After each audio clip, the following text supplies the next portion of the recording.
About my audio. Yeah, we are live now. So if anybody is seeing us on YouTube or Facebook, please let us know how our audio is. Please let us know if everything is okay. I think everything is okay. Yeah, everything must be okay. Except Shapam, like I told you before we go on to turn off your microphone because you live in a vacuum cleaner. Shapam can only like turn on his microphone when he has something to say. But again, hi everybody. Tell us how. Let us know how the audio is. We are here with Shubham, Rivka, and Susanna, and myself. AKL is saying, AKL and Julian are saying in the live chat that yeah, hello, we can hear you. Great, awesome. So guys, before we start, we're gonna cover the news. 10 different news items from the past week. But before we start, link in the description. Subscribe to our goddamn newsletter. Subscribe to our newsletter, okay? Because we can't reach you guys because Facebook and YouTube hate us. They don't want you to see our content. So sometimes a lot of you don't get notification that we're live and stuff, and you might not get our videos. So we need to be able to send you our videos. So subscribe, link in the description, okay? Anyways, Susanna, let's get started. Hi, good to be back. I missed you guys. Anyways, okay, so first news. In Mecca, Saudi Arabia, Hajj pilgrimage effectively canceled. This year, due to coronavirus concerns, the Hajj is effectively canceled. The Saudi government decided to put health concerns over religious and economic ones. Although Hajj is a major source of prestige and tourism for the kingdom, it has announced that no pilgrims from outside the country could perform the Hajj this year in order to prevent the spread of the novel coronavirus. Later, Saudi officials narrowed the order, saying that about only 1,000 pilgrims would be permitted this year, a tiny fraction of the 2.5 million who came last year.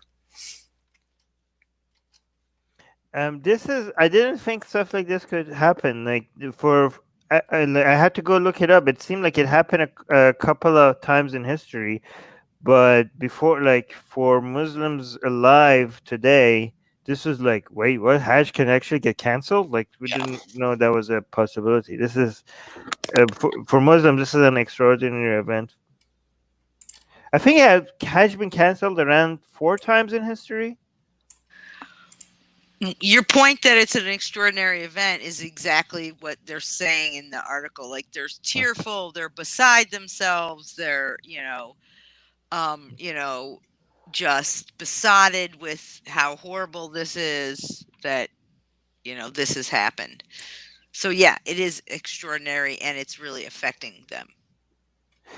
There's a Facebook comment on the original post that we made about this news article on our Facebook page by Albert Mayena, who's saying, admin, so responding to us, admin, I honestly don't think it's any of your business whether Hajj is opened or not. You really like when religious people aren't happy. It's like you have no heart. What the hell? What? So wait, we did like when we posted the article, we didn't even say like, "Yay, this is great news" or anything. We just posted the news. Like, why is this guy so upset with us just posting this news? Like, because we don't believe in God and they do, and something happened that they didn't like, which means that because we're talking about it, we must be hateful of them, right? Instead of just like sharing the fact that it happened, maybe.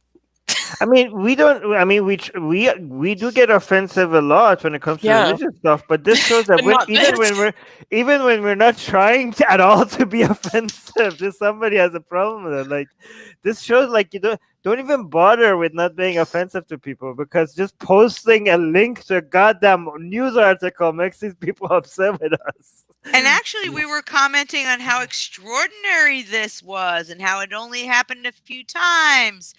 And so I don't understand.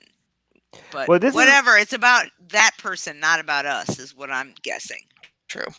This is a major hit to Saudi Arabia, though, because Saudi Arabia is desperately trying to like focus more on tourism-related stuff, like even beyond the tourism that they get from Hajj, to diversify away from oil because oil prices are really low right now, and Saudi Arabia's budget is like they are in deep trouble, right? Mm-hmm. So now with this whole Corona thing, not only they're not getting tourism beyond Hajj, their main tourism that came from Hajj is also being hurt. Like this is like so bad. Saudi Arabia, I don't know what it's gonna in the next 10 years. Something dramatic is gonna happen with this government. I don't know. But Michael Sherlock is in the live chat. Michael is saying, I think it's great news. The Hajj was canceled. It saved lives. How so? Well, because instead of 2.5 million people congregating, it's only 1,000. And they're all from there. So it's not Also, people a lot of coming people- from everywhere and then going back and giving people the Rona. A lot of Yeah. people die at Hajj even without the coronavirus because of stampedes or heat stroke or getting MERS. There's a lot of... Abdullah Samir did a really good video about why so many people die at Hajj. It was really interesting. Yeah, actually, Saudi Arabia and Iran had among all the problems that they have with each other, one of them was a whole bunch of Iranian Hajj goers, pilgrims, that died in a stampede, and Saudi Arabia didn't do proper investigation and stuff like that. And Iran was like, we'll cancel Hajj until Saudi Arabia does like justice to all these pilgrims. And Saudi Arabia was like, I don't give a fuck, don't come. But it was pretty, but it was pretty a huge tension between Saudi Arabia and Iran over that. Shubham, I can Yeah, hear by the so vacuum noise that you have something to say. so I was looking up like the cancellation of Hajj throughout history, and there have been reasons where people have been prevented from the Hajj pilgrimage because of like several things like uh, pandemics and political disputes and other things. But I think this is the first time since 1936, the founding of the Kingdom of Saudi Arabia, that the Hajj was cancelled. And before this, I think the Napoleon disputes were there, and like the Mongols, and it's like really really rare. Like it was never cancelled on such a wider scale before, almost never. Hmm. Good. I It's hope a they huge go back. admission, right? Mhm. Like, I wonder how people are going to try to explain their way out of it theologically. Like, my understanding, correct me if I'm wrong, is that it's supposed to be that no plague can even enter the holy city, right? Well, I thought Shias mostly say that because I don't think it's about their shrines, but I don't think Sunnis will say that, given that we have in history that has happened. So, I don't think that would be a wide belief. But yeah, but it was, but I really hope that this hurts them financially. Like, I really do. Saudi's government deserves to go bankrupt. I don't know how soon this will happen, but I hope it happens. I hope the whole Kaaba area turns into, like, one day we look at it like a museum, like open to atheists to go visit, as a place that used to be a site of pilgrimage. That would be amazing. Imagine that. Anyways, let's go. Do you guys have anything else to say before we? Nothing except paint the Kaaba rainbow. It's Pride Month. Allah is Oh, gay. yes. Let's get Yes. into it. We will. That will happen. I will tell you, this is going to happen one day in history. You will mark my words. We're going to have the rainbow flags flying over the Kaaba. Okay. Gay It might Kaaba. it might seem impossible right now, but look at history. Dramatic changes happens all the time. Anyways, let's go to talking about Pride Month. Let's go to the next news. I know I got my rainbow on. Yeah. And a nude man on the front of my sweatshirt. So anyways, next news. In Tel Aviv, Israel, Tel Aviv allows same-sex couples to register as married. The Tel Aviv Jaffa municipality said it would allow cohabitating couples to register their relationship and enjoy marital rights in a protest of the government's refusal to recognize same-sex couples or those not wed under the state's religious authorities. Though same-sex marriage is not technically illegal in Israel, there is no institutions authorized to carry it out.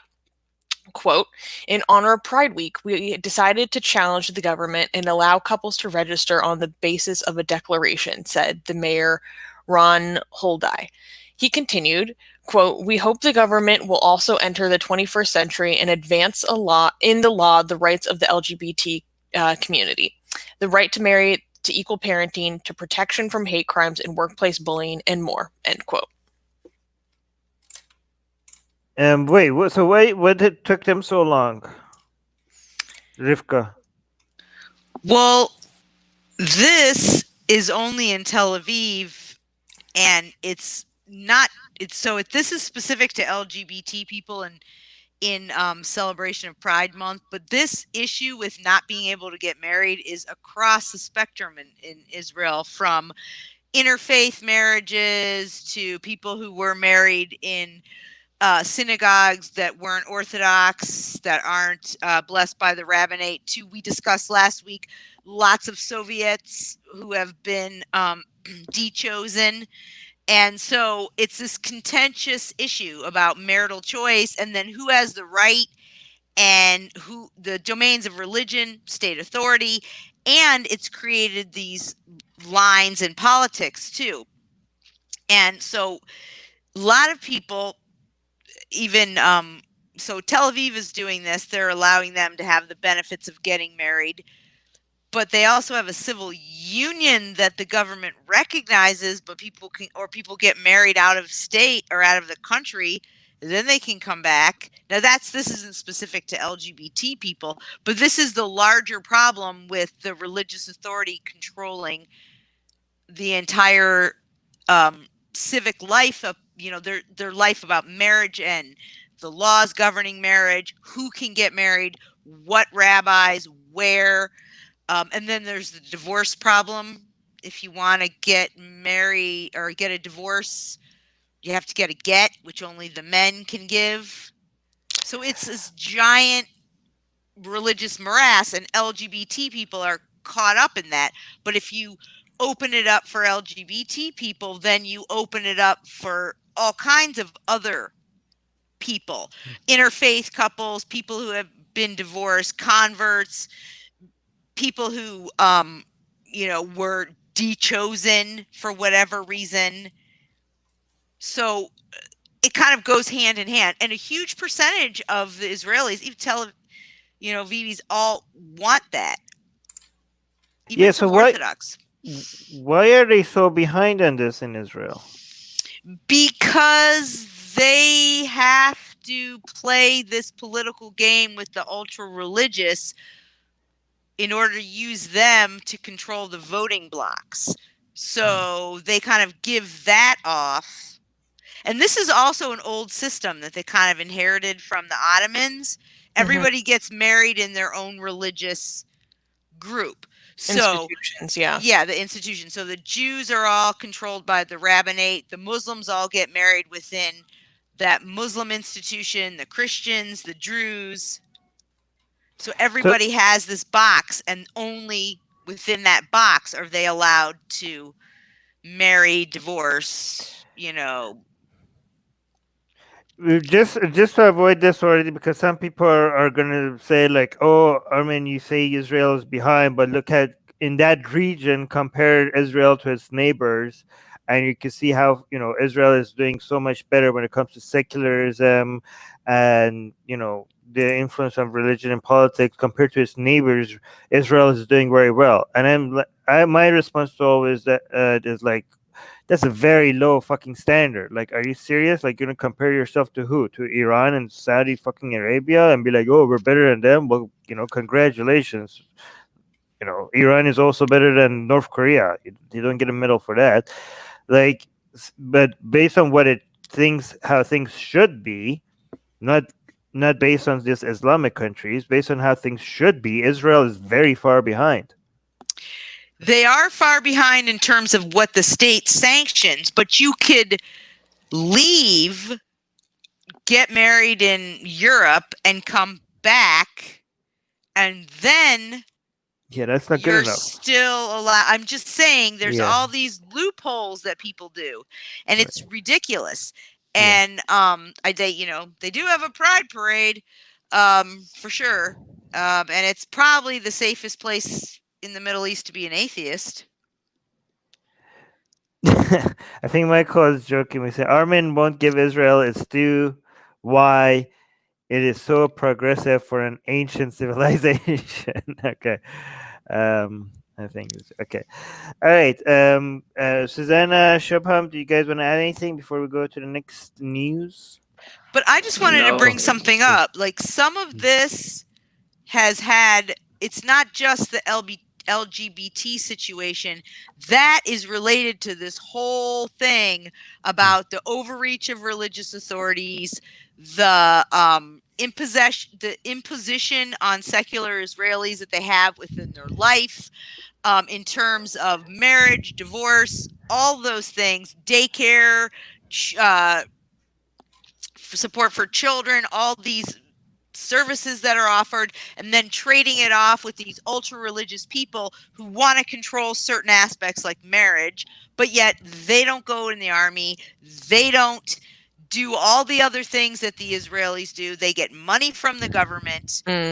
So this is a bigger picture that has actually created some of the issues that we're seeing now with all these multiple elections, particularly with this Avigdor Lieberman, who is a secular, he's a right-leaning party, but he's a secularist, and he wouldn't give his support to Netanyahu, so he wasn't able to form a coalition, and part of that is because he's a secularist. And one of the things he's big on secularism for marriages. So there Okay, you go. Rivka, this level of insight is the reason why you're not allowed to take any breaks, okay? Okay. This is why we So need you, needed. okay? This is why we need you. Okay, next news. Okay. Report reveals global atheist discrimination. Humanists at Risk Action Report 2020, published by Humanist International, revealed mounting evidence that humanist and atheist activists are being targeted on the basis of their rejection of a majority religion or their promotion of human rights, democratic values, and critical thinking. The report is largely based on testimony from 76 people in the 8 countries surveyed. A range of persecutory tactics are used, including the criminalization of blasphemy and apostasy, impunity for assaults, as well as social isolation and discrimination. And we were mentioned in this report, weren't we? Yes, we were mentioned in this report. Atheist Republic. Yeah. So let's give credit. Who's this report by? Humanists International. Humanist International, which is like when it comes to research and data analysis, like they are at the organization that actually pays attention to us atheists and the way that atheists are treated around the world. So, like, if you guys, I don't know how you can support Humanist International, but I'm really glad they changed the name because their previous name really sucked. Nobody could remember that. But Yeah. Humanist International is really good. But go check them out. They have really helped us out. They presented our case in United Nations Security Council. This atheist republic was mentioned in the United Nations Security Council when the government of Malaysia came after our atheist members in Kuala Lumpur. Mm-hmm. So, and in this report, what did they mean? Is that what they mentioned about Atheist Republic in this report? About I can share my screen if you want to see it. I have the sure. pulled up. Yeah. So anyone who is interested in this, just Google Humanists at Risk Action Report 2020, and it's one of the first things that show up. Okay, let me try this. I haven't tried sharing my screen before. Okay, cool. Can you see this? Yeah. Cool. So, yeah. Oh wow! Yeah, there's Atheist Republic and the picture. There we are. What? Dude, this is my mood right here. Just like, what's up? But yeah, it's really cool. And wait, shoot. Now, how do I stop sharing? Okay, there we go.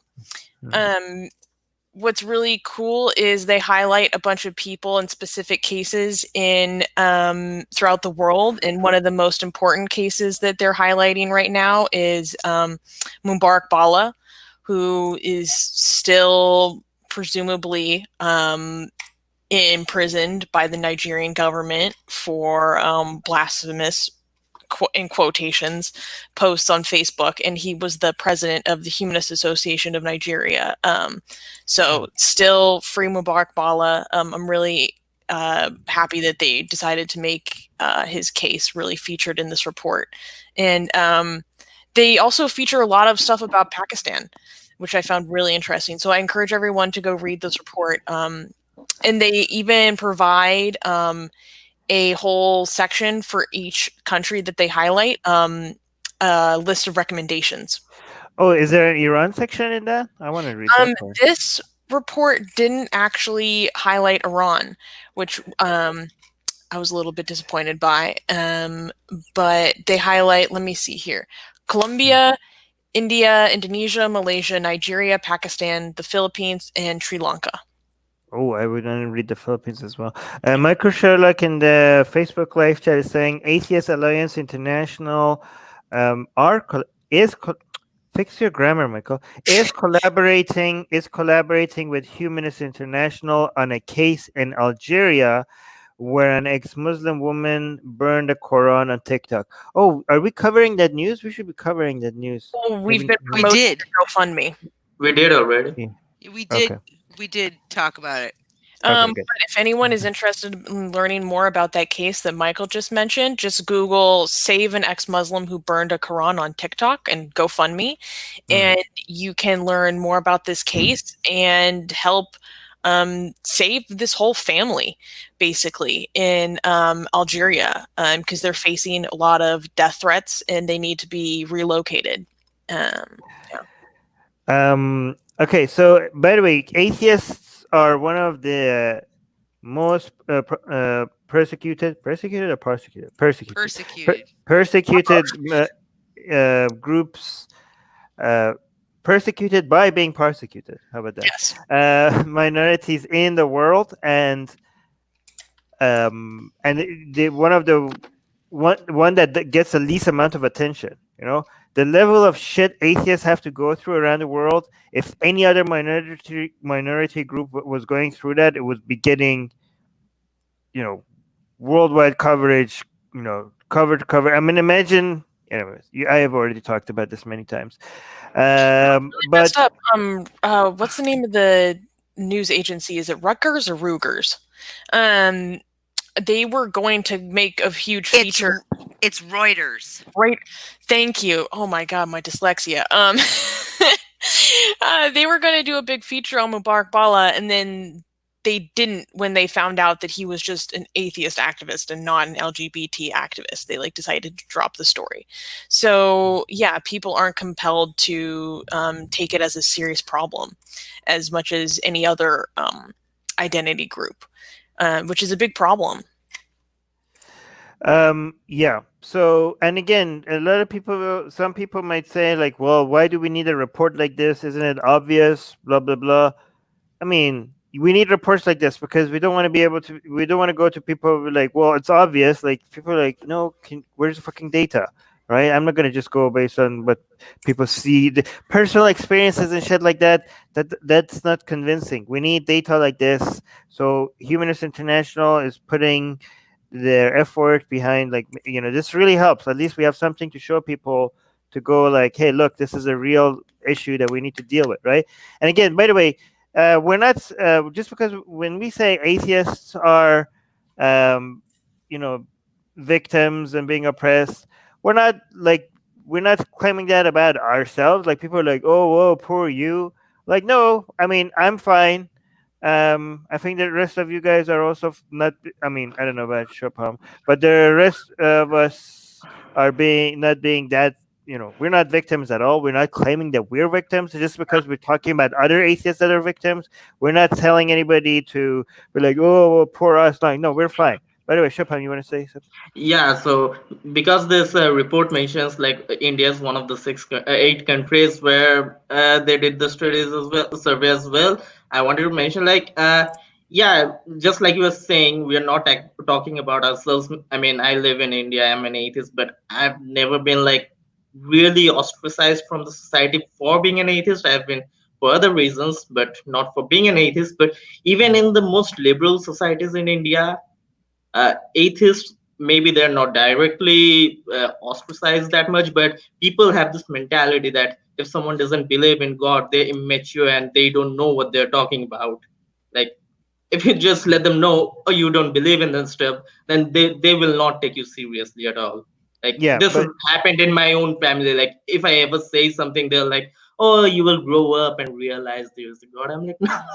Oh, well, right. my family says that to me all the time. And, Yeah, I mean, but and that's not the real like if you I mean if you I know that's not what Shubham you're saying, but if you guys want to see how bad the situation is, just go get and read this report. Okay, don't yes, believe us. Mhm. Yeah, yes, yeah. that's another thing. Like, in India, like religion, anything outside religion is not accepted legally, because you have to be subscribed to one religion. So atheists in India subscribe to, most of them are subscribed to Hinduism. Some closeted ex-Muslims are subscribed to Islam and everything. I mean, I'm legally still a Hindu because I cannot be an atheist legally in India.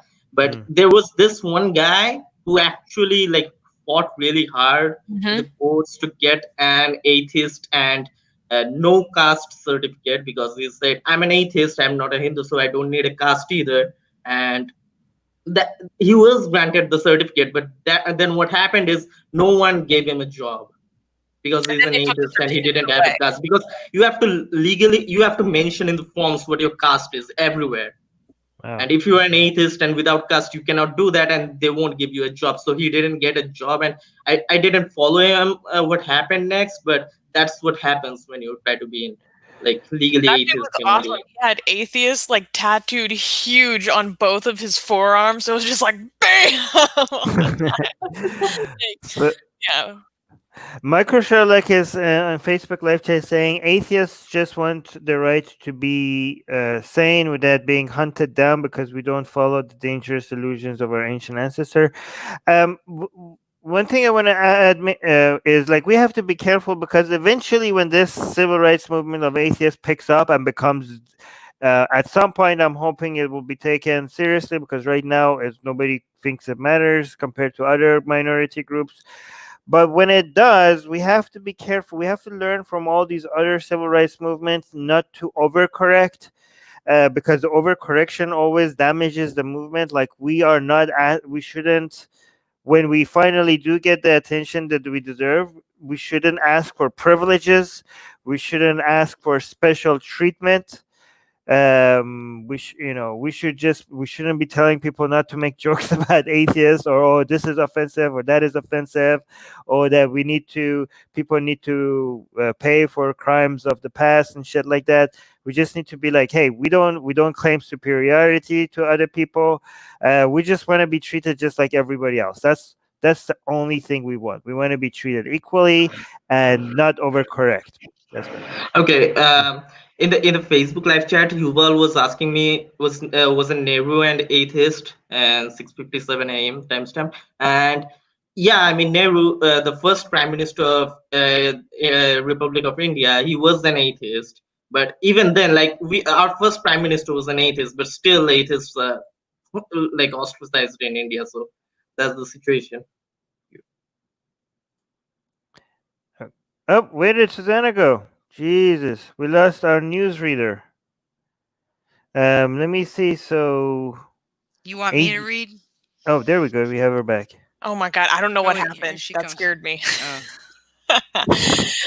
It's so weird. Like me and Shubham, who are streaming from third world countries, we have rarely problems with our internet. The Rivka and Susanna, who are streaming from first world countries, always have issues with their internet. Dig So, it, yeah. man. It's always this way. Oh my god. Time for the next news? Yes, next news. Okay, so I am going to preface this next news by saying, even saying some of the things that I'm going to have to quote. I'm quoting what is in this next news. I don't even like to say this. This makes me extremely uncomfortable. But we have to report on this because people need to know that people genuinely believe these things. This is not what I believe. And if anyone clips me saying this, I'm gonna be pissed. Everybody Okay. go and clip and... Never mind. Go on. All right, go on. What is this? Okay. So,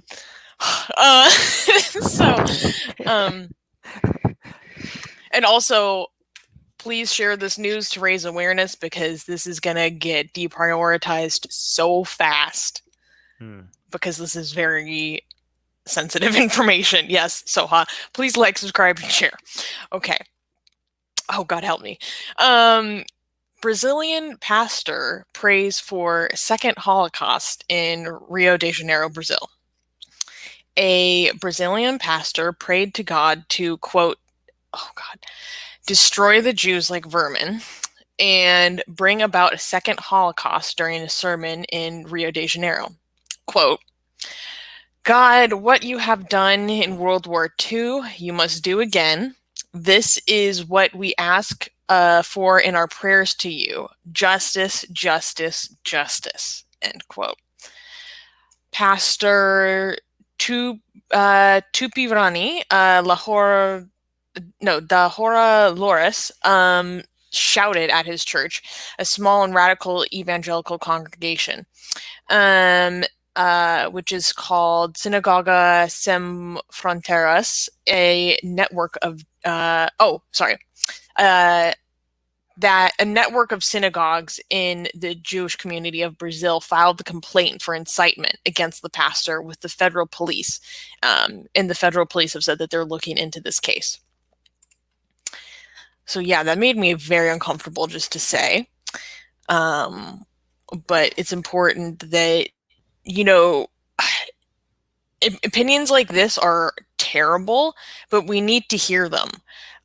Because we need to know that people out like this exist, and pushing them into the shadows, I think, makes it more dangerous. We need to hear loud and clear that this is a real opinion and attitude out there.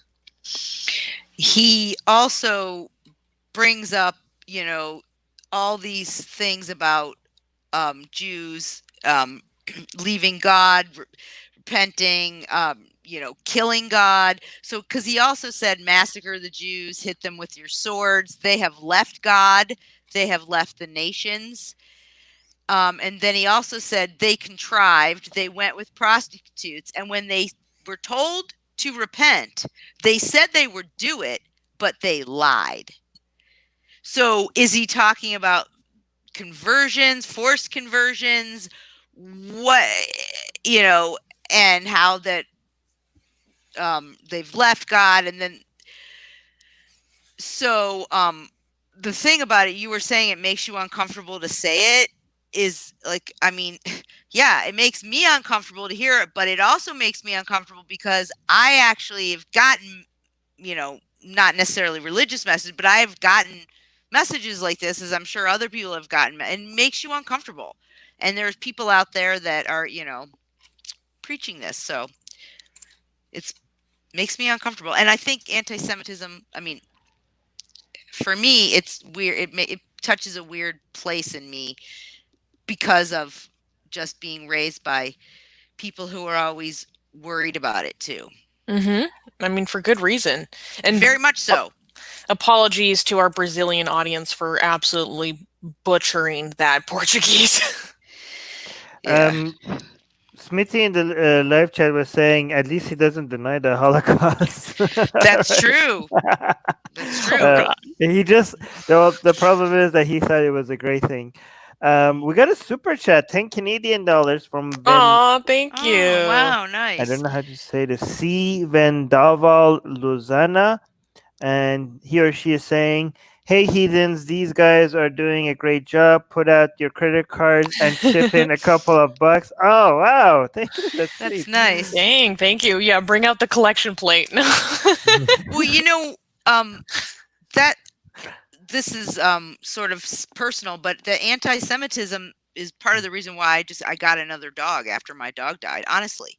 Because there was a guy, there's a guy for security. I wanted a companion, but there was a guy who was, and I think we talked about this at the anti-lockdown protests.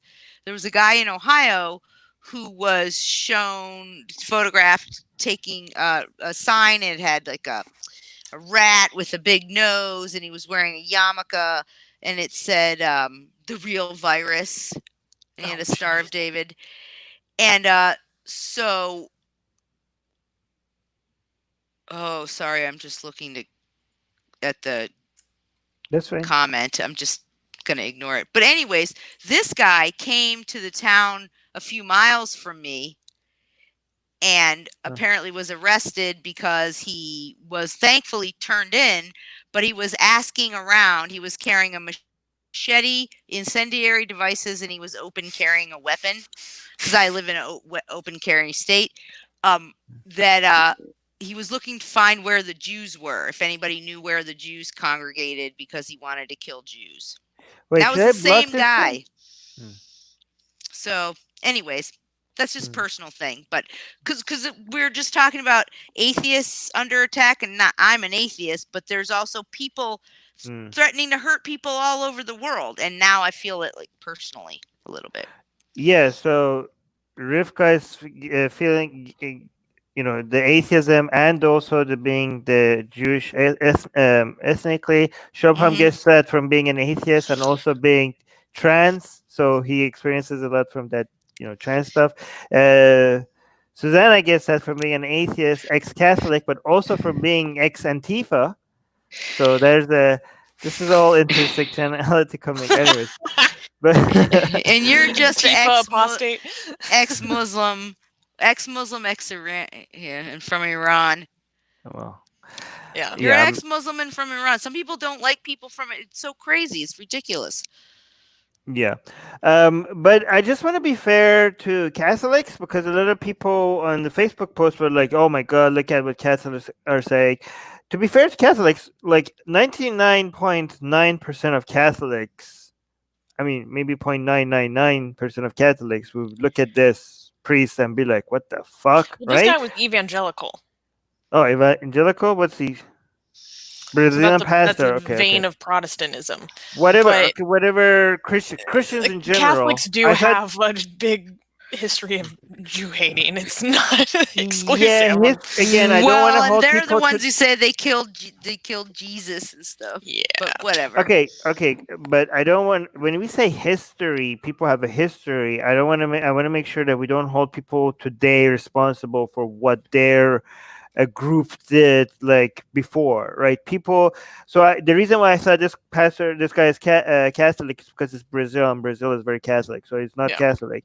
But again, Christians in general would not endorse this, But is it even? Do you guys think like this is, would Christianity condemn what he's saying? This is what I never understood. People who hate Jews and are Christian are worshiping a Jew. But he's the one that changed everything, bro. He's like the original hippie, bro.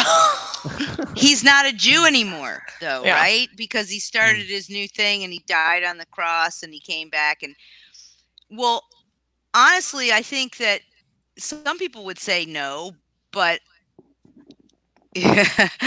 you've all, but honestly, Christianity, I mean, that's the deal, right? They all want to spread the good news, and everybody who doesn't take Jesus as their savior is going to go to hell. You read that and even the ones who love Jews and love Israel, and they don't really like us. We're just a conduit to their boy God. Oh, you will. Yuval is actually saying that in Africa, because Yuval is also ethnically a Jew, he's saying that in Africa, you guys killed Jesus all the time. Yes, it's very common. It's very common. But I will say, like, it's not. It varies a lot. So I went to Catholic school the majority of my education. We even celebrated Passover at my Catholic school, like, which is kind of unusual, but we were taught, like, that these are kind of our brothers in faith who started this all, right? And then our prophet obviously came and made it the truth. Yeah, so it's not it's not everyone's belief, but obviously, like, there's over 2,000 years, at least for the Catholic Church, there's a very ugly history, and Well, that a lot of people don't talk about. Like, they didn't really talk about it at all in my Catholic school. Well, Smitty pointed No. out rightly that they stopped with condemning the Jews for deicide like sometime in the late 60s, but people still say that sometimes. So Right. See, there was another thing here. Okay, so Michael is saying the bulk of Christian anti-Semitism, okay, comes from the Gospel of John, which was disgustingly anti-Semitic. Was it? Yeah, I mean, isn't that where the whole Jew hatred comes from? Which in the Book of Revelations. I mean, I don't know, because weren't the Gospels written by originally all of them written by Jews? I don't understand how that works. Allegedly. Yeah, but they're not Jews anymore once they start believing in Jesus, okay? No, so let's make that Jews, distinction. No, but they stop being religiously Jews.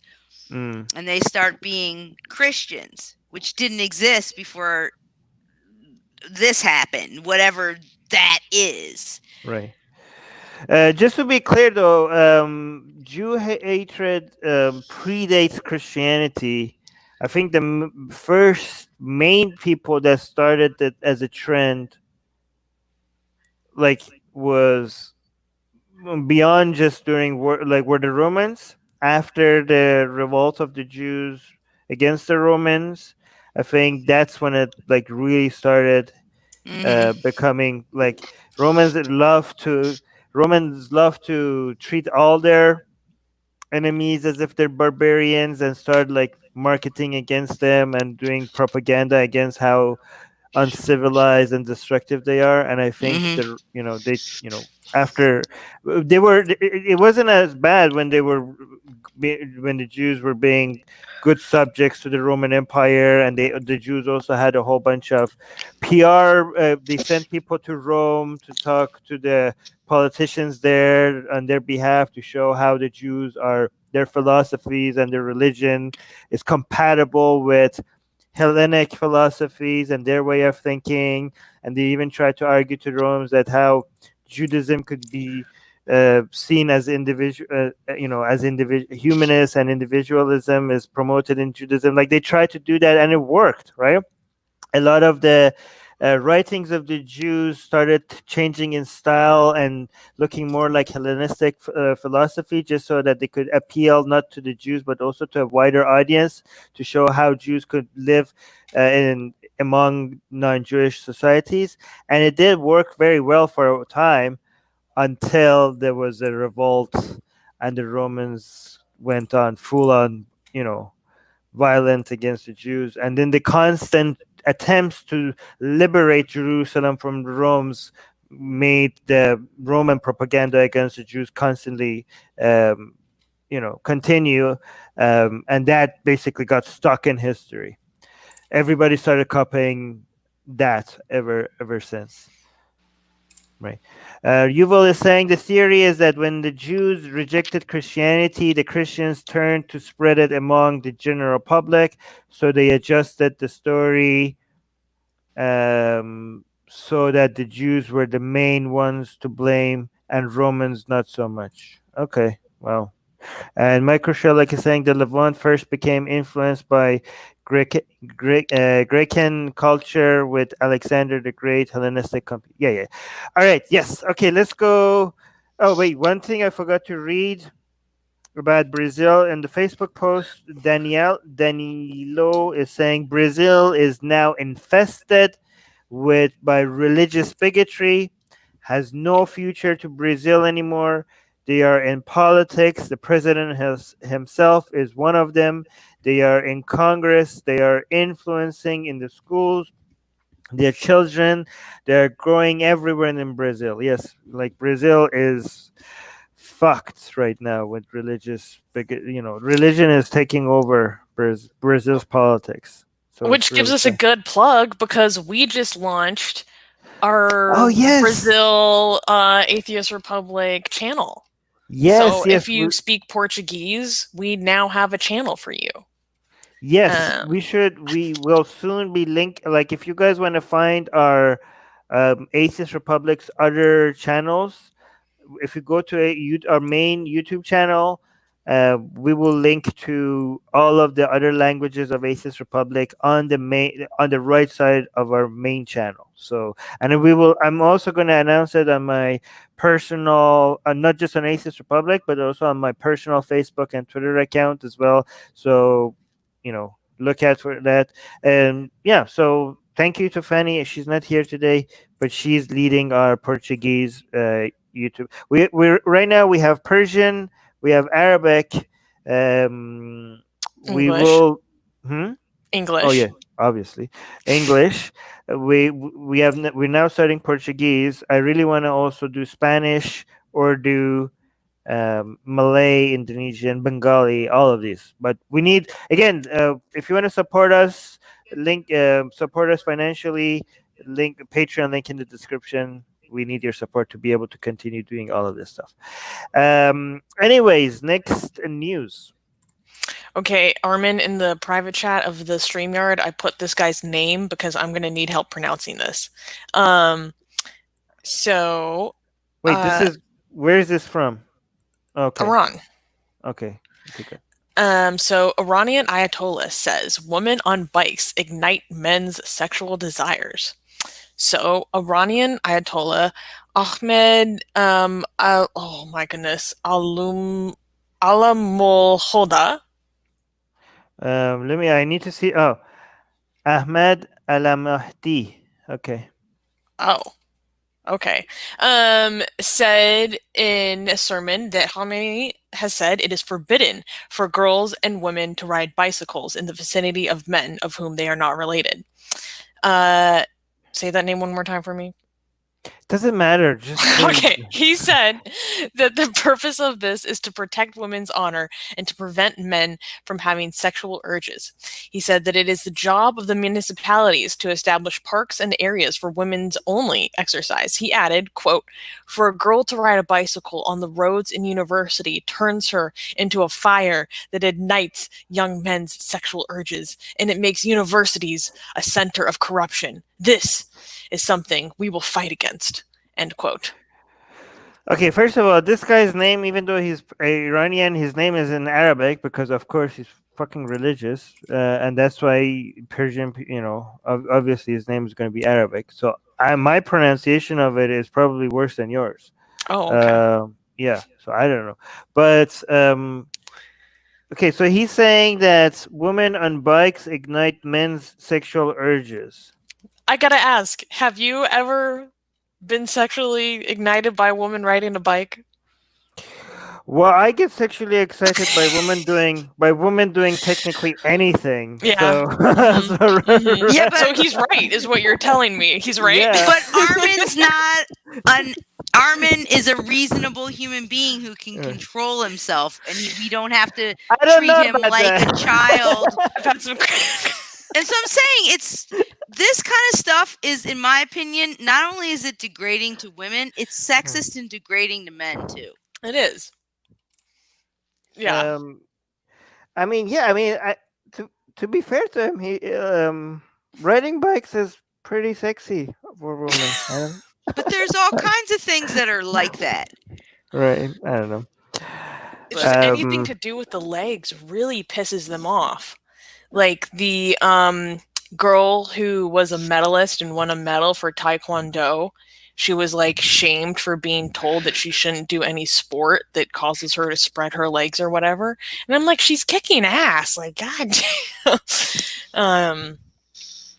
Yeah, and I feel like this kind of attitude, like you can only exercise in segregated areas, like hyper sexualizing. It makes you think about these things way more sexually than you ordinarily would, even though you might just find like any typical activity, like, kind of like sexy. Like it deepens that idea that you have to view it that way. It's just ridiculous. I think you're right, especially because you're told all the time. You know, like, oh, if this happens, it has to do with sex. If you see this, you have to think like this. Rivka, don't let me distract you with the live chat. Oh, sorry. Hilarious though. I'm reading the comments. I can't help it.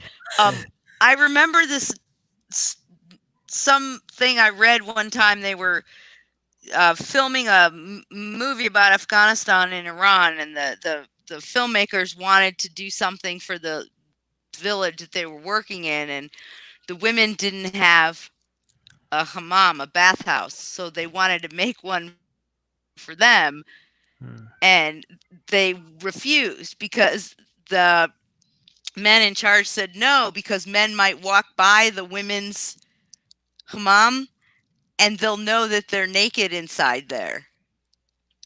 Oh my God. So just no. knowing Right, that they're because if they have one, then they'll know that they're naked. And so the men had one, but there wasn't one for the women. And so they compromised by making a pump so they could pump water and giving them buckets that was closer to all the homes so they didn't have to walk really far, so they could take their baths or their showers and wash at home instead of the bathhouse, because they were just dead set against that. So there's your point. I mean, Oh my technically, they should be against anything because they can just think, oh, women are naked inside their clothes. Exactly. Okay, Stupid. just before people think like I'm agreeing with this guy, I'm only agreeing with the first part of what he's saying, right? We know you're not agreeing. No, because I think like some people might get the wrong impression. I think, okay, so he's saying women on bikes are sexy, and that's a bad thing. I'm saying women on bikes are sexy, and that's a good thing. Okay, it's the major difference. I mean, come on, guys. Imagine like a girl with like short skirts on a bike, and every time, We know, Armin. You don't have to. Like, obviously. Biking in a skirt is a terrible idea, but live your No, fantasy, it's King. a great Okay. idea. Yeah. Great idea. All right. Oh, we got a super chat from Soraya. Okay, Shopam, Whoa. Shopam, your mic is doing like weird stuff. I don't know. Soraya just gave us 100. I don't know what. That's why I said, whoa, It's 100 not that some much. kind of other money. It's not that much. It's 100 Indian Oh, rupees. come on. It's probably a lot for, No, it's good. No, Soraya, thank you so much. 100 Indian rupees. Indian rupees. Soraya, thank you so much. Thank you. Am I saying it right, Soraya? His real name is not Soraya, but yes. Okay, no, it doesn't matter as long as Well, you're not supposed to. All right, whatever. No, I was kidding. It's good. No, we're very grateful. Thank you. No, but okay. Here comes the good one. This is the one we. Hold on. Yeah. And yes, Michael, Armin is agreeing with everything that he's saying. Okay. Ready for the next news? Oh, hold on. Yes. Yeah. So this comes with video accompaniment. Should we mute ourselves while the video is playing, or do we react? Wait, first give us the title, and then I will play. Okay, yeah, maybe I'll just give us the title, not the summary, just the title, and then give the summary after. Florida Christians condemn face masks in Palm Beach County, Florida. All right, let's watch this. Let's watch this. Oh no, I made a mistake. Yes, here we go. Oh wait. No, because I need to share the screen with. I was suggesting that someone else could also share the screen because your computer might get hanged. Oh, that would have been a good idea if you suggested it earlier, but now I already have it. Wait, have I unmuted this? Yes, it's unmuted. So, okay, so guys, I'm gonna play this. Let me know if you have the audio, okay? I'm very sad to see. Did you have the audio? Mm-hmm. Okay, so let's play it again. I do. Sad to see the authorities stomping on our constitutional rights. Wait. I'm very sad. Sorry, I have it in double seat. Is the audio level okay? It's a little quiet. I don't know what to do. Okay. All right, here. I'm very sad to see the authorities stomping on our constitutional rights, and trying to decide something when they have no scientific proof that mask will protect a person. And they want to throw God's wonderful breathing system out the door. You're all turning your backs on it. Can you prove that it's good for people to breathe carbon dioxide over and over and over again? God made it so that we would breathe in fresh oxygen to go to our body, to every cell in the body. It has to have that to make energy. When you wear a mask, the nose is cut off, the mouth is cut off, and you're breathing carbon dioxide over and over and over again. You're not getting the fresh oxygen that God intended. You're sending carbon dioxide to every cell in the body, polluting it, especially the brain. You can't do that. I can't understand why you would all decide something like this and want to hurt the people. You're going to harm the health of all of the people. The virus is going to keep on going because people's bodies are being polluted, and the virus is attracted to polluted bodies. You're going against God's wonderful gift he gave us. We, the people, will work day and night to clean every single seat if need be. We will get together and do a citizen's arrest on every single human being that goes against the freedom of choice, okay? You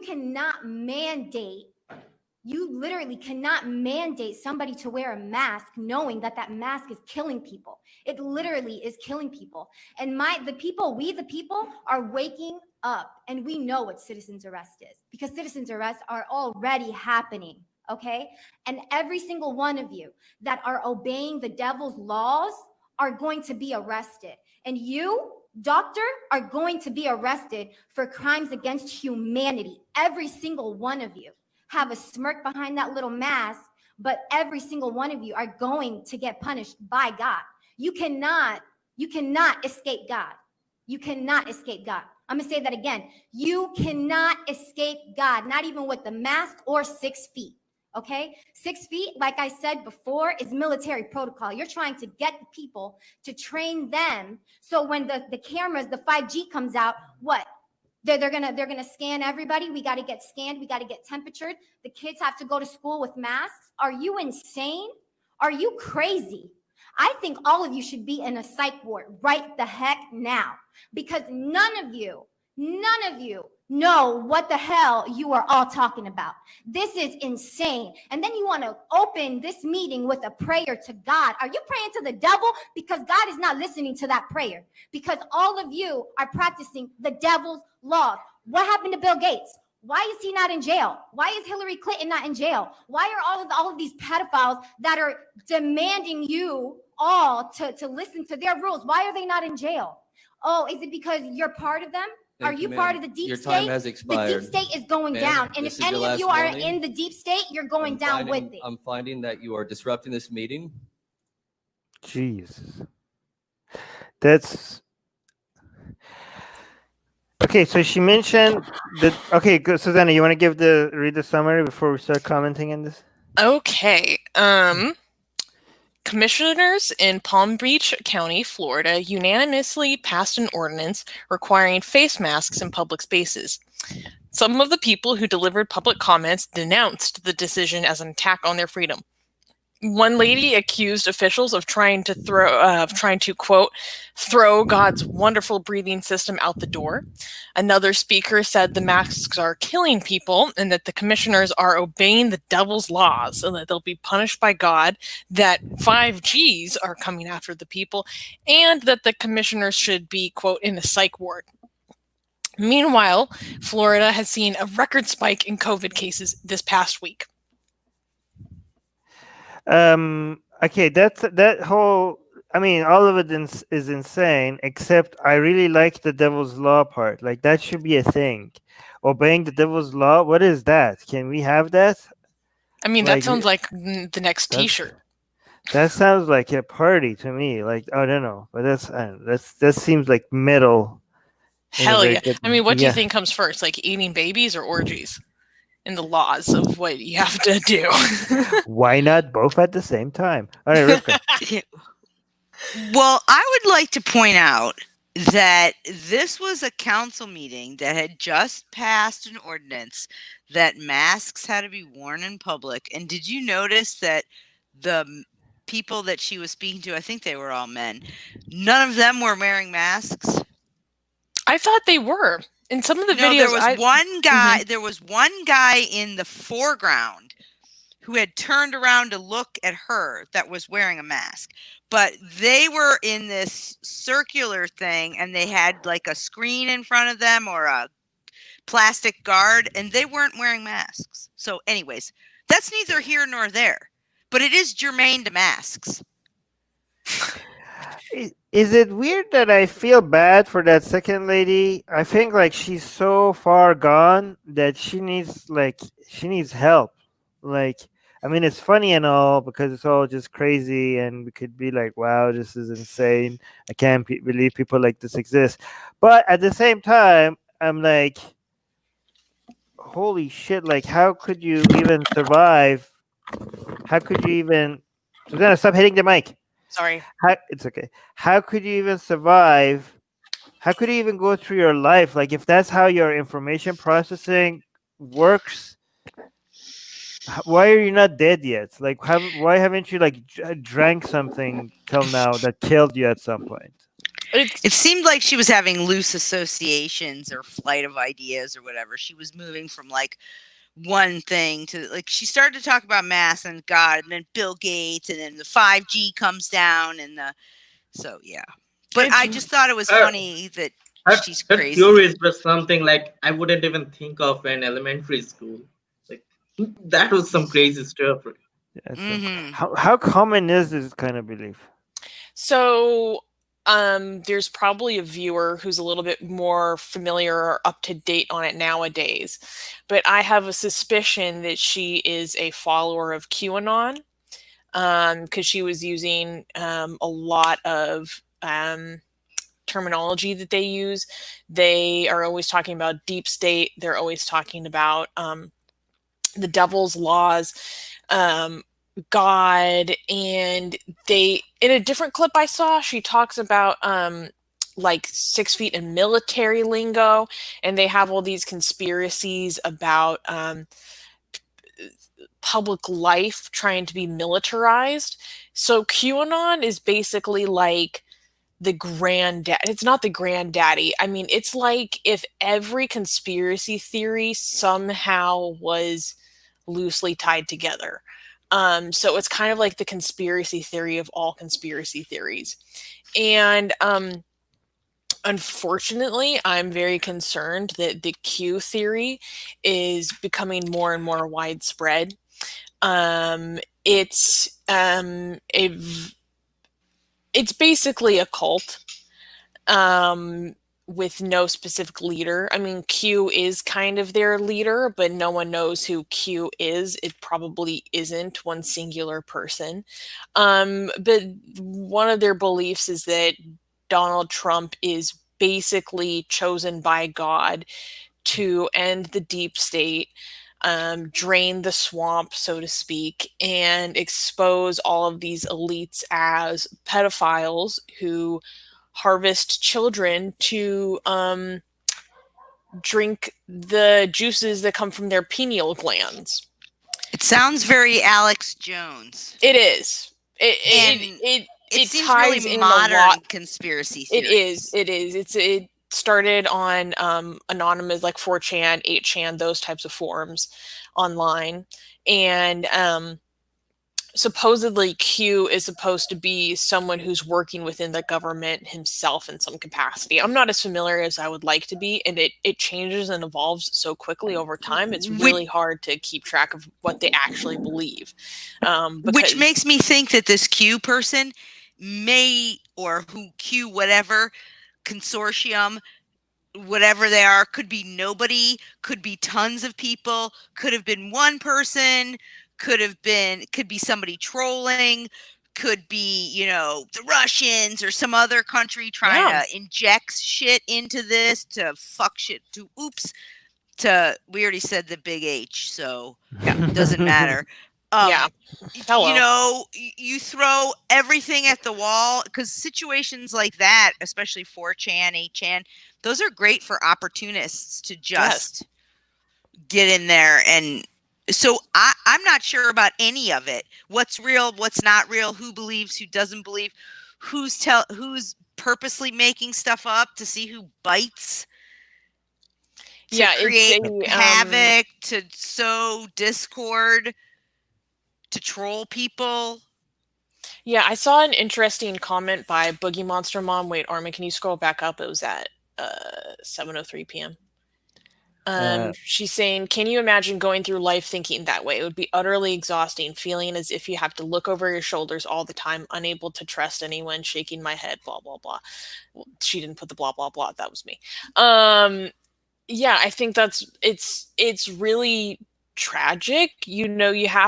I have a lot of empathy for people who get sucked into totalistic and absolutist ideologies.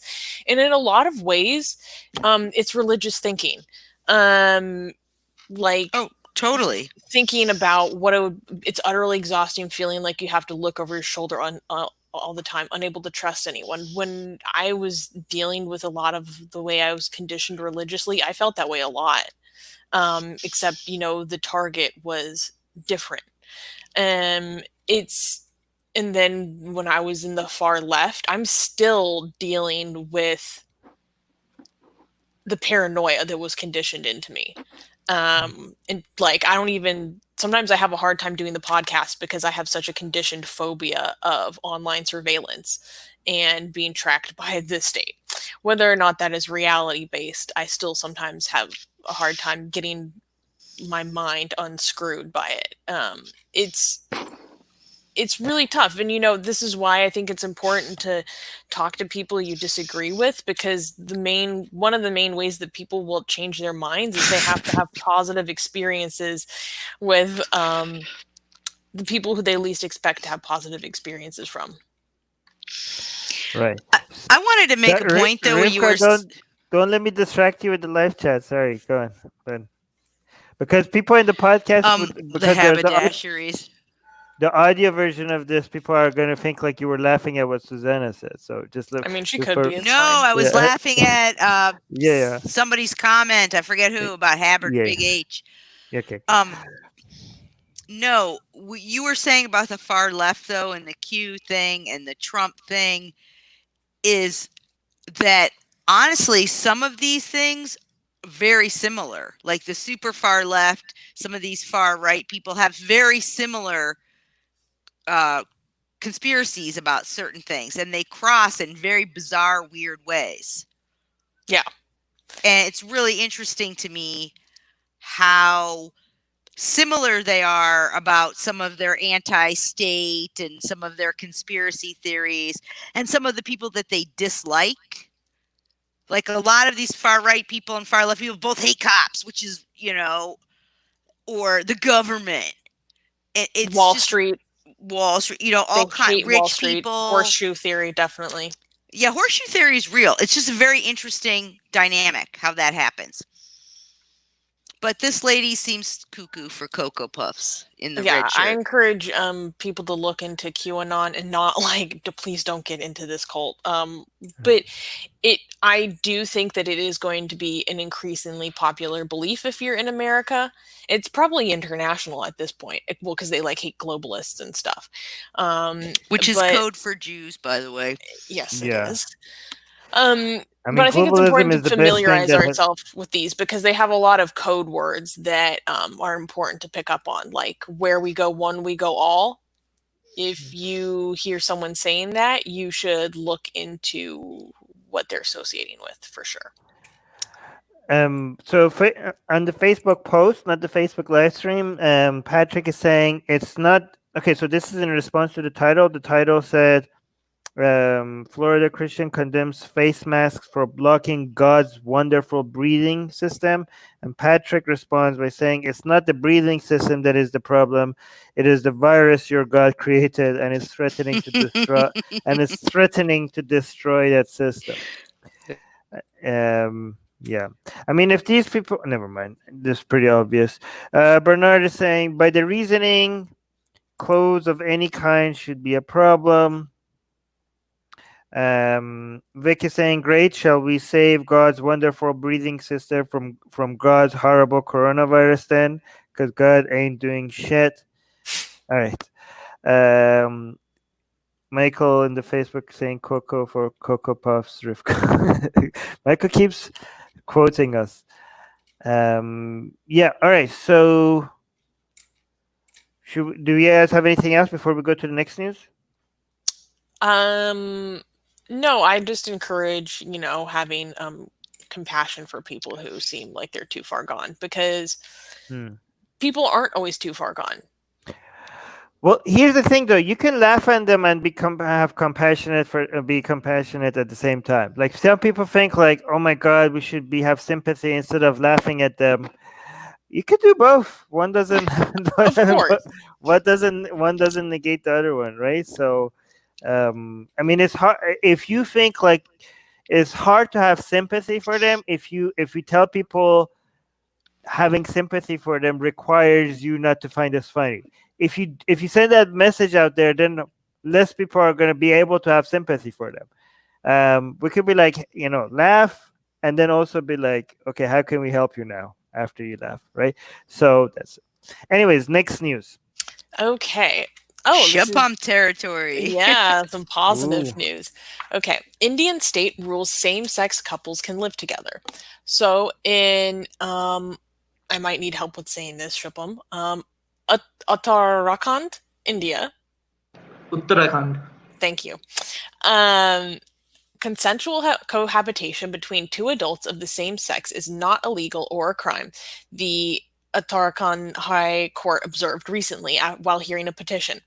Individuals from the same sex might not be competent to enter into a wedlock since the law does not recognize such marriages, but they still have a right to live together even outside of the wedlock. Justice Sharand Kumar Sharma stated, quote, "It is a fundamental right which is guaranteed to a person under Article 21 of the Constitution of India, which is wide enough to protect an inherent right of self-determination with regards to one's identity and freedom of choice, and with regards to the sexual orientation of the choice of the partner," the court said.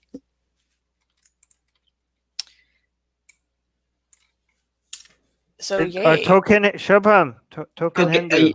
Okay, so first I want to say something like not related to the news, but it's weird when like English speakers speak the Indian names for the states. You said Uttarakhand when it's Uttarakhand, but then there's another state called Punjab. Then Westerners say Punjab. This interchange between and seems very like funny to me. But yeah, first of all, I think in India the only sensible part of the government is the judiciary, and not the best in the world, but they're still better than the legislative and stuff. And yeah, this is not just in the state. I mean, they just ruled that they just interpreted the constitution saying that adults an adult couple can stay together regardless of their sexual orientation or gender, because it's the constitution doesn't prohibit it, and this can be used for all of the states in India, throughout India. It's not restricted to that a single state, which is nice. And yeah, I mean, they dismissed the case that one of the co-inhabitants like said, plead in the courts like that her lovers' parents were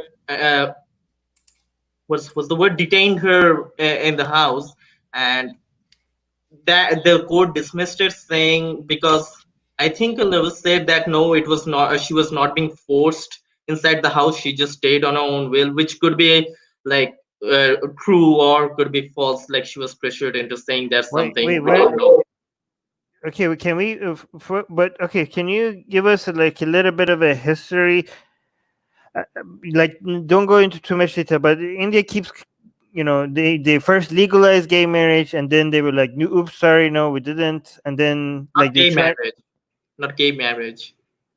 No, wasn't that like at It's some point? homosexuality, just gay sex. Oh, sorry, yeah. I mean, gay sex became legalized, and then it became illegal again, and then became legal again. It keeps going back. And now Yeah. where So are we? Like we're okay. So shorting legality on gay sex. the But like first where? time like the gay Yeah. sex was legalized back in the colonial period because of the Victorian laws, Okay, you're going and into too much detail. Are we and right now then at the state? Yeah, go on. no, I was saying like it was legalized in 2009 by an high court, a state court, and then again criminalized by the Supreme Court, but then decriminalized again in 2018 by the Supreme Court. So no one can change that now, Oh, and it's legal. Gay sex is okay, legal. it's legal. So, okay. By the way, Soraya in the live chat is saying bullshit. India people will still behave like shit, and Shubham judiciary is also filled with nepotism. It's just a trick to divert attention away from failures of government. So I mean, Soraya, yeah, okay. okay, wait. In from the Indian standards, the judiciary is the best. I'm not saying it's the best in the world or anything, but the judiciary is better than the legislative and the executive. I Right. mean, So if there's zero, judiciary is 5 out of scale of 100, and that's still better. okay, so when they say they can live together, this is talking about one specific province right now, right? Which I mean, yeah, okay, it's not exactly like that because they have interpret. I mean, the states don't have exactly their own constitutions. I mean, it's not like the U.S. yeah, The I know, states, but the news is about one specific province right now. yeah, Right? because it was like the high court of that state. The case was in that state, We, so that and this is state's with high how do you court, pronounce the name of the state? Uttarakhand. Isn't that like the most religious one? Okay, that's Uttar Pradesh, Oh, and this is also really religious. I mean, okay. So don't get this it is wrong. what the This second state, most religious. not the second, but still up there. I mean, this was a So part of the most religious state. It got okay, separated. one of the most religious. So And this from is North India, the most religious part of the country. okay because on Facebook Neil is saying Uttarakhand, right? Uttarakhand.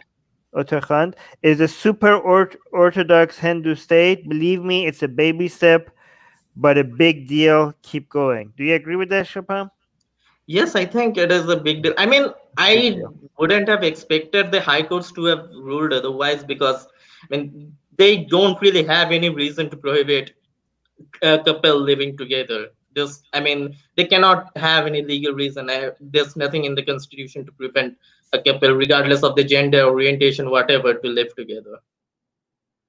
I mean, that's the thing about India. Like, there are laws. The constitution is good. It can be amended however you please, but no one enforces the laws, which is the problem. Wait. Before this point, two gay people, like even though having gay sex was legal now in India, it was illegal for them to live with each other.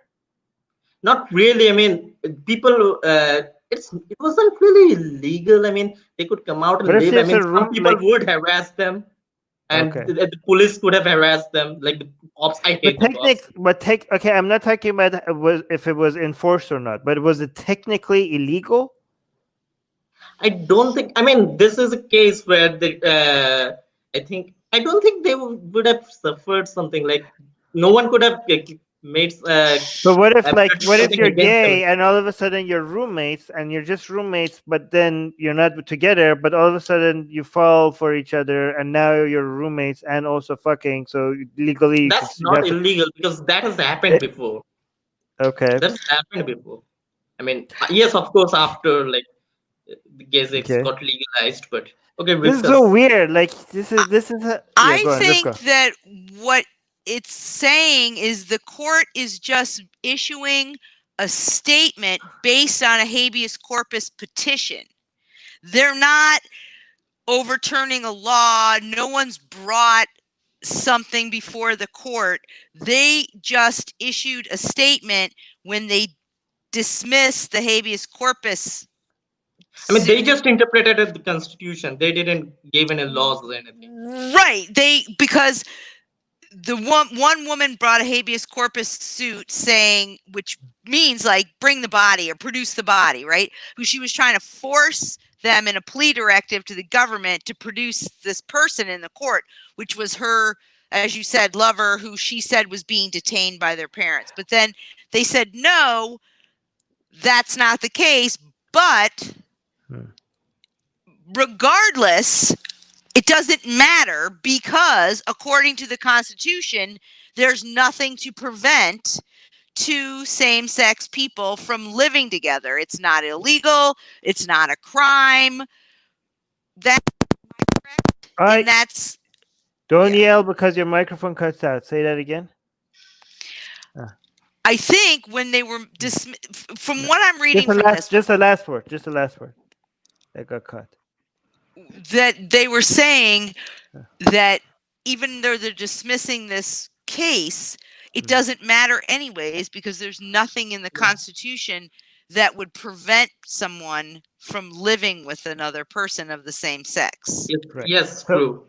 There is nothing in the It's Constitution. not a crime. It's not against the law. I mean, I want to clarify something else. Like back in 2018, gay sex got legalized, but expressing yourself as gay was legalized in a year before that because of the court rule that because of the freedom of speech and expression, you can say you are gay and that's fine. Just you cannot have sex. So I just want to point out that Cameron on Facebook live chat is being an absolute idiot because he says, is this a philosophical and logical movement, or am I watching four people talking about the shallow stuff because I don't like to waste my time? Cameron, you are such a moron, and because we're talking about policies. Like whenever you have an India related news, stuff cannot become more relevant than this. Like we're talking about laws that affect higher number of people's way of life and their civil rights more than most other news that we cover. Every time you have an India related news, you guys have to pay attention. India and China, because like if we say like, oh, this thing happened in Poland, and then we say, oh, there's a new law happening in India, the India one, people's happiness and the amount of people that could end up becoming more miserable, and then people that might end up actually getting more rights, the number of people influenced by those policies are astronomically higher relative to the other news that we covered. You know, China and India relate. If you are a utilitarian and you care about the general amount of misery and happiness in the world equally, then the China and India related news needs to grab your attention more. And fighting for people's rights in those areas need to, like, people talk about the rise of the alt-right in Western Europe, and they, for example, ignore the Hindutva rise of alt-right in India. People talk about oppression of Muslims in, like, I don't know, discrimination against Muslims in Western Europe and North America, and they ignore it when 1 million Muslims are going to concentration camps in China, right? So you have your... And even in India, like, there was a pogrom just earlier this year in India, in the national capitals. I mean, yeah. So, Kamran, your priorities are way off. Okay. By the way, I have one good news about India. Like, another good news, like the lesbian couple who fought for the decriminalization of gay sex in India 2 years ago have said that they are also gonna fight for legalization of gay marriage in India now. Did you put that in the news for next week? Yeah, I send the news. I mean, if you put that in the next. Okay, so let's go to the... Oh, Iran again? Yes. Oh, geez. Okay, what's this about? Unfortunately, nothing good. Iran Supreme Court upholds death sentence for 3 young protesters. The Iran Human Rights News Agency reported that the Supreme Court of Iran has upheld the death sentence of 3 young men who were arrested by security forces during the November 2019 protests. The 3 defendants in the case, all of them in their 20s, have been accused of an affiliation with the MEK organization, which is a terrorist group for those who don't know, which Iran has designated as a terrorist organization, but they have all denied these charges. Security forces arrested Amir Hossein Moradi from CCTV footage during the protests. He was arrested, beaten, held in solitary confinement, tortured, coerced to appear on state-run television to confess that he had set fires to banks and gas stations and damaged public property. The other 2, Mohammed Rajabi and Saeed Samjidi, fled to Turkey. Despite producing ample evidence of being in danger for participating in the protests, Turkish security forces deported them to Iran, where they were immediately arrested. Okay, so on Facebook, the Facebook post, John is made this comment. By the way, sorry if I call the people who are commenting morons and stuff like that. Feel free to call me a moron back. It's just how I do it. Like, I'm sure I'm being a moron sometimes, but I'm going to do it again. John is being a moron by saying Trump so wishes he could do that to every protester. These people are obsessed with being like, they're like, why can't we be a dictator so I could complain? I want to be the victim. Why do protesters in Iran get executed? I wish that was happening over here so we could, like, they want anything that suggests like, hey, like other countries deal with tyranny, and oppression more than you guys. Like they like, this story is not even about Trump or the United States, but people are like, we're like, oh, Iran is executing protesters, like the death sentence is the punishment for protesting in Iran, and people are like, well, Trump would do it too if he could. Like, really, guys? Like, is this how desperately you guys want to be the victim? Like, you have to be like, just being the victim is not enough. You have to be you have to compete with other people that are having it worse as you. Like, your attention has to be on you guys always. It's so sad, and it's so not true. It's so on a completely different level, right? You can bring attention to the problems in your country without having to act like it's the worst fucking country, or anything close to the worst countries out there, because it's not. You guys are so much better. You guys in the United States have enjoyed so much more rights, and none of your politicians, we can tell for sure, that want to kill any protesters, right? But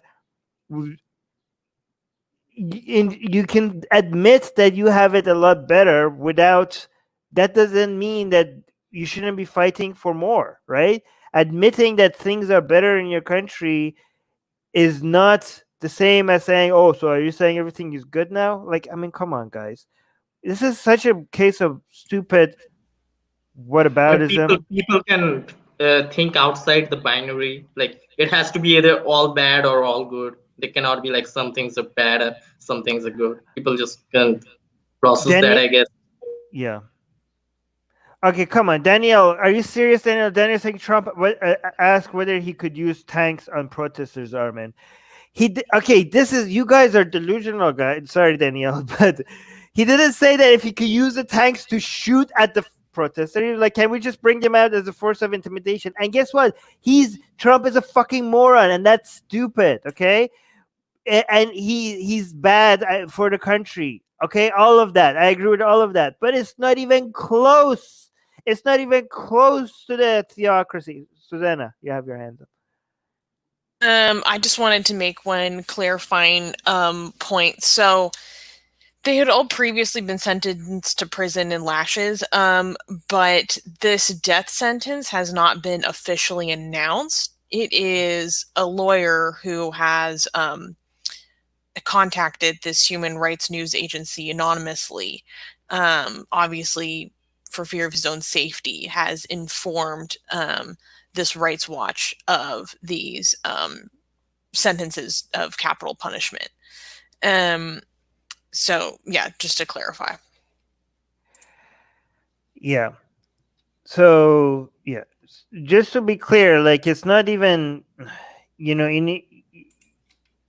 there's no. I am for protest that goes beyond being just peaceful.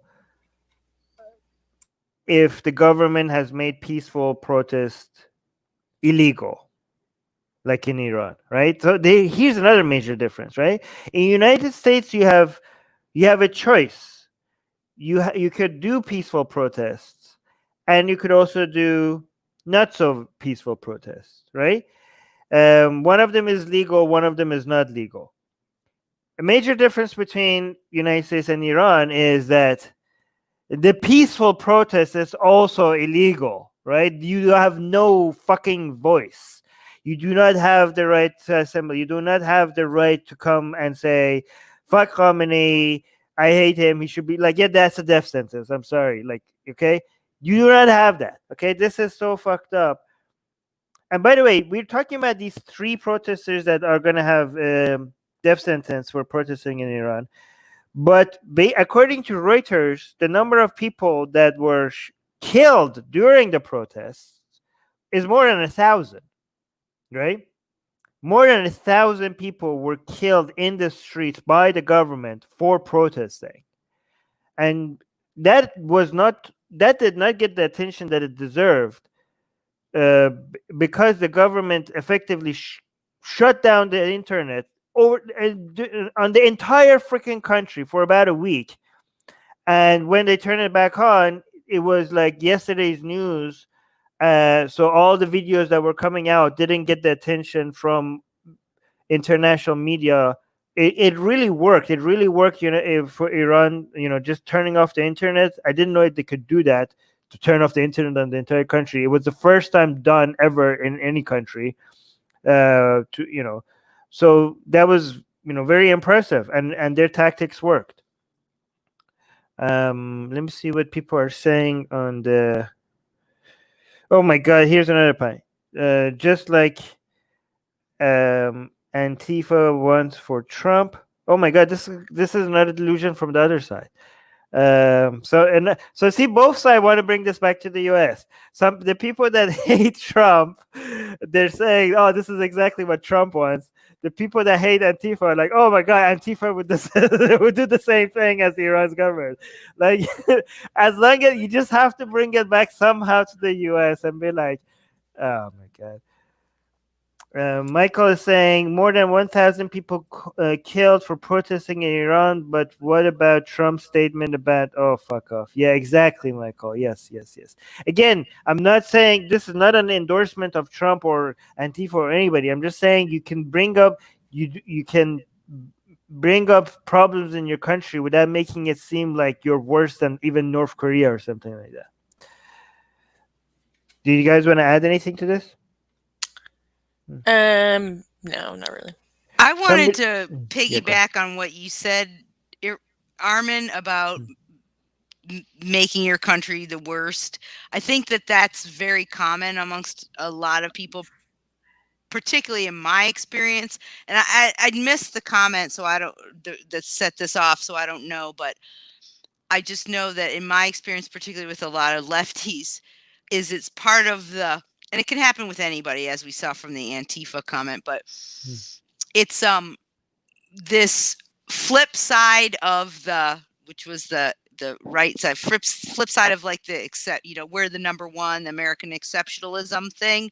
So if we're the greatest on the other side for a lot of people, so if we're the greatest, we must be the best at being the worst. So everything's about us. It's all this navel gazing. It's constantly centering the West, in particular the United States, in every discussion. And it's interesting to watch it happen often. Yeah. So let's yeah. So if we get a news on whether or not the execution went through or not, let's cover that as well. Okay, I'll keep an eye out. Okay, thank you, Susanna. Okay, so Boogie Monster Mom is saying it's the Victim Olympics. Yes, that's what it is. Oppression Olympics. Come on, we need the Oppression. alliteration. It's because you have to have your OIR, which is your oppression index rating, right? Then you get points, and then the sympathometer function. Yeah, Thank you, Michael. You need to whip out your victimology cards like it's Yu-Gi-Oh! Like, well, I have this, and my OIR is higher than yours. Yeah. Are you really ready to play that game? Right. Okay. Let's go to the next news. Okay.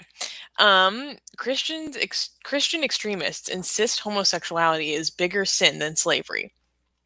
During his Breaking News Bible Study program, Scott Lively, who has been recognized by the Southern Poverty Law Center as forming an anti-gay hate group, was speaking to his co-host, Pastor Richard May, when May stated that slavery was, quote, unfortunate, but plenty of other things were worse. There is perspective in all this, May said. From a biblical point of view, there are things much worse. Now, I'm going to hit a nerve with this one. Which is worse, slavery or homosexuality? Homosexuality, by far, Lively replied. By far, May agreed. And I think it's something we need to herald. I mean, come on, guys. Our priorities are all mixed up. End quote. Okay. Hear me out here. They're right. They're correct.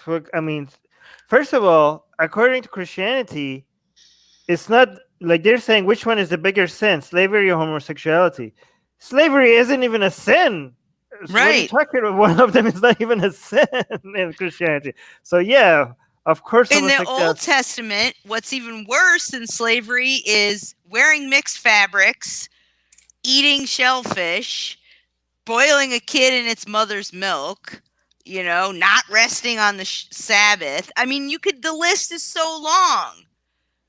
Right. Slavery doesn't even make the top 20 of even something that's mildly meh. Neither does rape. No, I mean, no one even cares about that. That's not even, that doesn't even have a word for it. That's just, he took her. Yeah, there's no word for rape because consent was never an issue in biblical morality, right? When it comes to sexual immorality, it was always about, hey, this was my property and you broke it, and now you need to pay up, right? It was never, the woman's consent was never a question. Objects don't have a say. Objects don't have a say. Right. Yeah. Properties don't get to make decisions, right? Right. So it's between the father and the husband, or the two kings, the two tribes, or whatever, but it doesn't have anything to do with her. Yeah, Smithy is phrasing it right. So like, whoa, he's saying, whoa, you can't fucking another man's woman without his consent. Exactly. Right. Yeah, I mean, basically when the whole point of marriage was a father selling his property to the husband, right? To the husband to be. Daniel is saying the Old Testament sets out rules for slavery, although they can call them servants, of course. Yeah, servants is the translation for our modern ears, so that we don't get offended. But they are slaves. But Tyler saying, according to the Bible, they're right. Proof that Tyler's saying the same thing. Proof that it's an abhorrent book that should never be used to establish morality. Exactly. Vladimir is saying, considering the Bible actually saying slavery is perfectly fine, even providing instructions on how to do it, he's technically correct. I mean, it's not just providing instructions on how to do it, it also provides instructions on how to beat your slave in the Bible, right? So basically, if you want to beat your slave, you just have to make sure that they don't die from the beating, right? And also, it provides instruction to the slaves as well to make sure that they obey their masters. It also provides instruction to Jews to not take Jews as their slaves. Make sure that you take non-Jews as slaves, right? From the heathens around you. Yeah. Yeah, exactly. But yeah, so actually, I mean, if they wanted to be true Christians, this is like true to Christianity. They're not even being extreme enough. They're saying which one is the bigger sin. They're kind of suggesting that they're both sins. So, like, people are like shocked, like, "Oh my God, how could they say homosexuality is a bigger sin?" No, this is not even as extreme as Christianity what actually says. Anyway, do you guys want to? By the way, who are these people? Are they a big deal? This one guy, Scott Lively, seems to have gotten a lot of attention in the past. So The Uganda thing? Yeah, he did a lot of anti-homosexual activism in Uganda. And my understanding is that in Uganda, that's currently punishable by death. Yeah, let me do a little further research, but he's on a lot of hate watch He's lists. the one behind the Kill the Gays bill of 2014 in Uganda. Oh, these people exported their homophobia from United States to Uganda, and and they managed to actually get a bill passed in Uganda that is called "Kill the Gay Bill." Is that what it's called? Mm-hmm. That's not Yep. officially the name, like, is it? That's the name people gave it. Imagine if that was officially their name of the bill. The Uganda Anti-Homosexuality Act of 2014. Jesus. I think we might have discussed this before, like Where? months ago, but there's a film that was made in 2013 about this. It's called God Loves Uganda. It's a documentary film, and it discusses the role of American evangelicals and evangelical extremists, really, in Uganda.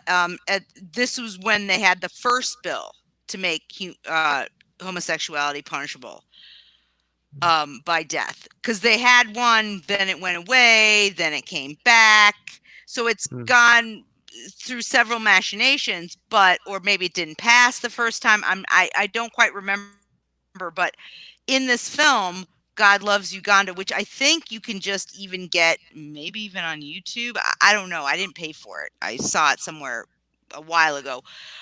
It was quite an interesting film, and it talks about this role of these evangelicals and how they exported the worst sin of all, being homosexuality, to this whole population in Uganda. And like that is the big focus of their entire mission. So yeah, he's done a lot of so he's an evangelical, so he's teamed up with a lot of evangelicals in Latvia and Russia to also push anti-gay legislation. He also authored a book called he co-authored a book called The Pink Swastika, in which they state in the preface that homosexuals are the true inventors of Nazism and the guiding force behind World War II atrocities. What the hell? Yeah, that's why the Nazis actually killed gay people. These people are... Yeah, right. Yeah. So these people are not just like two random Christian bloggers. These are like people, big deal people behind some serious policies that have probably cost actual people's lives, right? Yes. Because of the things that they push. All right.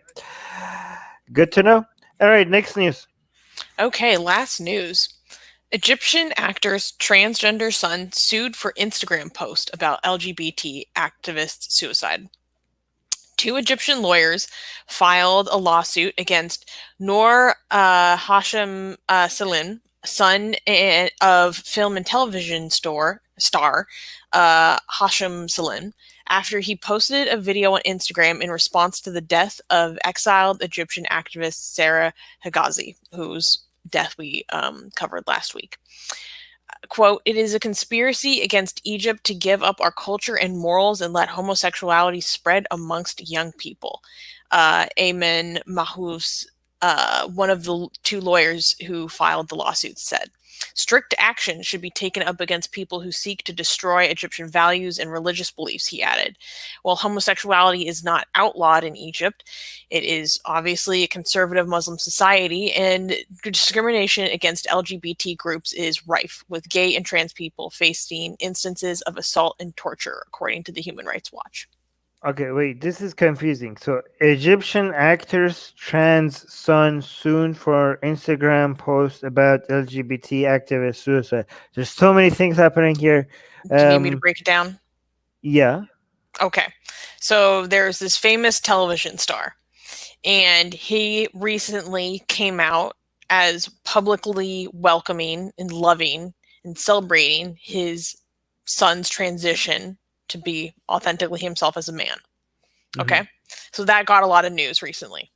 And then this son of this famous actor posted on Instagram about the suicide of this Egyptian lesbian who was exiled after she was released from prison she was imprisoned for waving a pride flag at a pop concert. When she was released, imprisoned and tortured. Right? Yes. Yeah.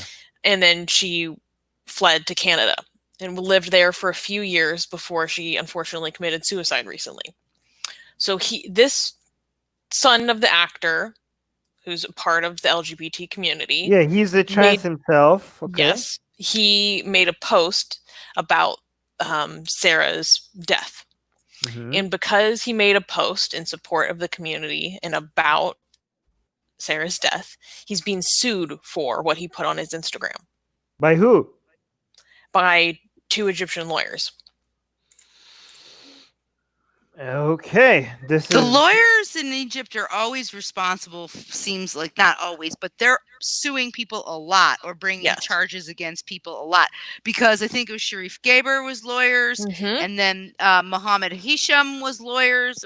Plus, he was on the TV show. There's been several lawyers that have brought charges against people. Okay, so I don't know how the laws in Egypt work, but in the civilized world, we have criminal laws and we have civil laws. When you're saying sue, but they're suing this person, you're talking about civil laws?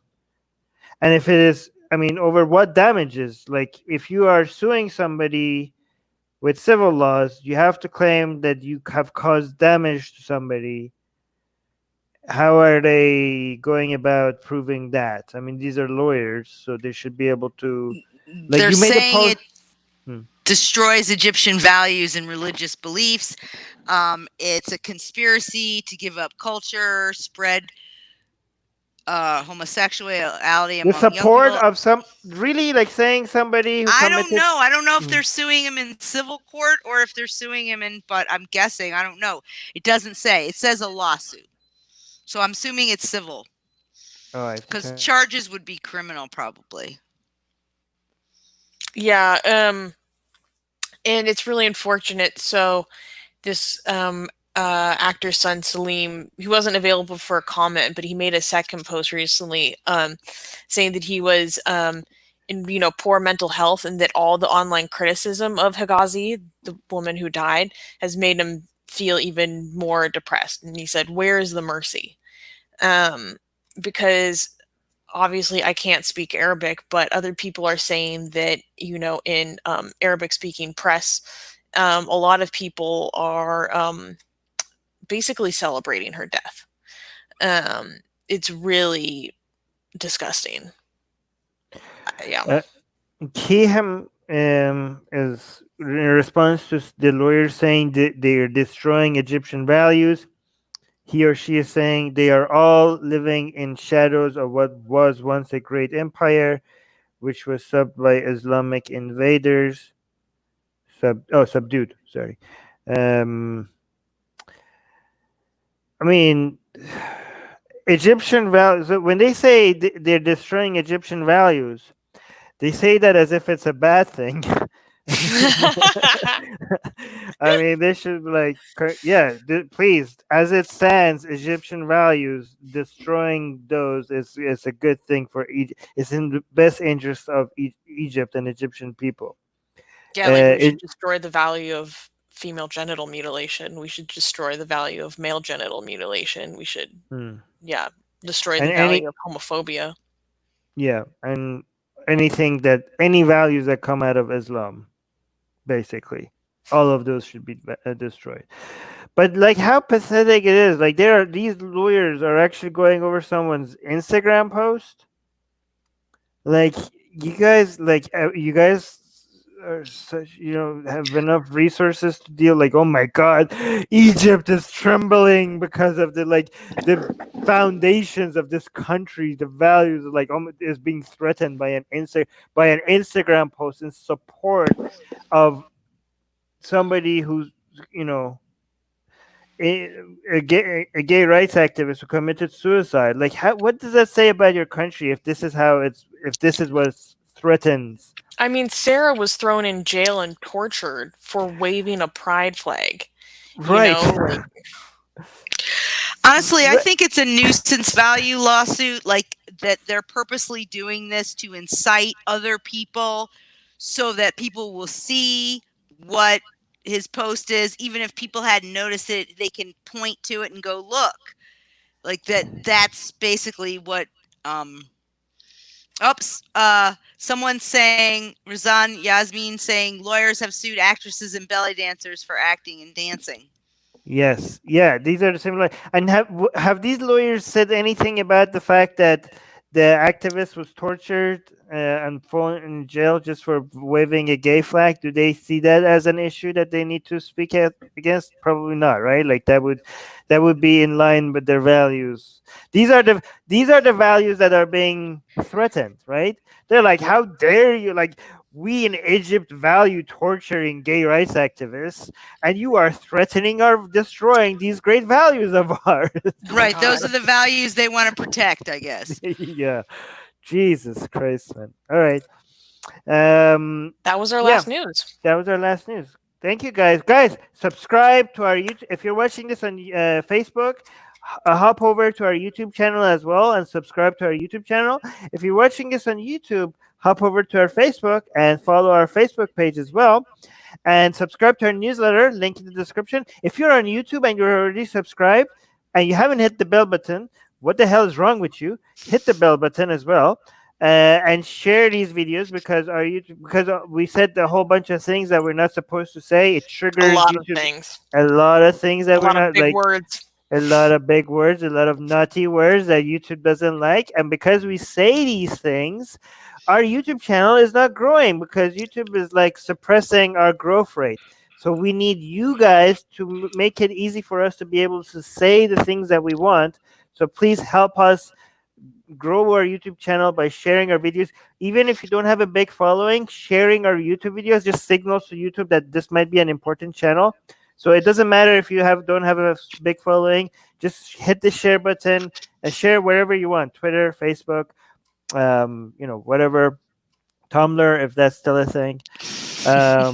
But yeah, Soha, thank you for saying that. Yes, please like and subscribe and share and all of that. Oh, Razwan is saying thank you all. Peace and love and F religions. Yes, I love that. All right. Okay. Love you. Michael on Facebook is being sarcastic about the US trolls and saying the US is worse than Egypt for gay people. Oh my God! Yeah, he's joking. Yeah, guys, he's joking. But I also want to say I usually end these videos by saying love all of you, but I don't love all of you. I only love the one of you that has clicked the subscribe and the bell button and like the video as well. Only you guys get my love. The rest of you, no love for you guys. Anyways. But look at how easy it is to earn that love. So easy. Yes. Yes. And if you don't earn my love, you're not going to get tortured in hell or anything like that. All right. All right, Safi. Bye, guys. Bye. Yalla, bye. Yalla.